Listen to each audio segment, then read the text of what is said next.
I go out to Bali and had a number of tremendous experiences. At this time, I'm now in my mid-20s, and I've read a lot of spiritual book, and all these spiritual teachers are talking about like reality is an illusion and things like that. And I'm trying to make sense of this. I had just been reading Carolyn Mace's book, Anatomy of Spirit, The Seven Stages of Power Healing. And in that book, she talks about that if you think it's going to take you 6 months to heal from a situation or 6 months to accomplish, X, Y, or Z, it's going to take you 6 months. Whereas if you think it's going to take 6 weeks, it's going to take you 6 weeks. So I had this in my awareness. And again, I'm on this kind of spiritual journey. So I decided, I command the universe. I say, if reality is an illusion, show me in the next 30 minutes. So I'm just sitting there. It's the middle of the day. I'm totally sober, no psychotropic substances, nothing like that at all. It's daytime, and I'm in kind of like a bungalow villa type of thing, just sitting there waiting. About 29 and a half minutes later, I mean, seriously, it was just before 30 minutes, I start to see a crack in reality open in my visual field right in front of me. This is not symbolic sight. This is with my biological, literal eyes, right? So it's not like a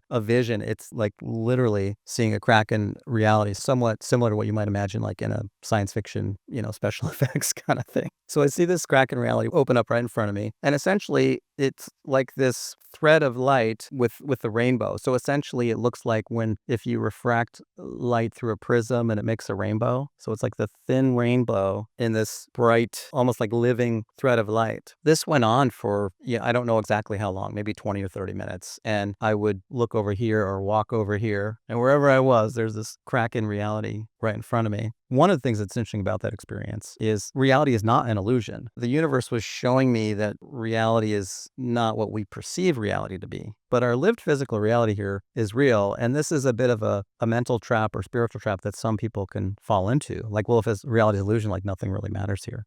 So that's not true at all. The stakes are actually quite high here. What happens here does matter a lot and does reach in and touch our soul. It's not that reality is an illusion, it's just the way that we normally perceive reality with our ordinary senses is an illusion. Another thing about this is I didn't understand what I was seeing at the time, but what it was I was actually seeing my own soul's light shining through into form, being refracted through a lens. So one of the core frameworks that I teach is this, well, I call it the lens framework, which is this idea that we have a fully enlightened soul that lives outside of time and space.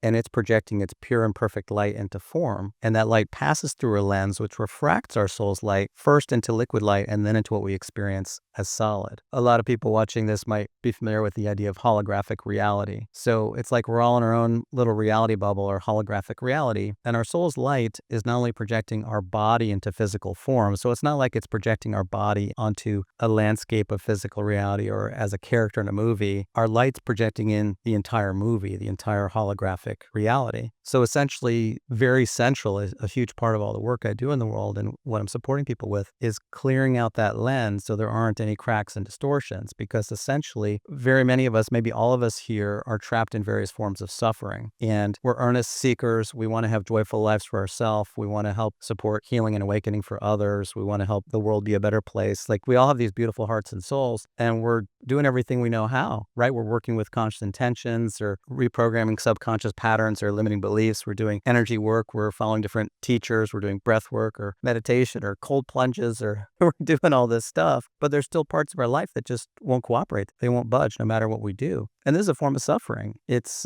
incredibly frustrating. It can be incredibly painful. Again, the stakes can be very high. We can be having huge physical health challenges. We can be trapped in financial scarcity or disconnected from our purpose, not sharing our gifts. And essentially all these experiences, when we're experiencing anything less than what makes our heart and soul sing, then that's where we have distortions on the lens, right? Because our soul's pure and perfect light is shining through, but then the lens has a crack which distorts the light. And that's what shows up as these karmic distortions here that causes suffering. So here I am back in my mid-20s sitting in this bungalow in Bali, seeing this crack in reality. I didn't really know what I was seeing yet, but that was one of the first clues to a certain conception of reality that I would develop over time and that I now teach. And then we use that in the work we do.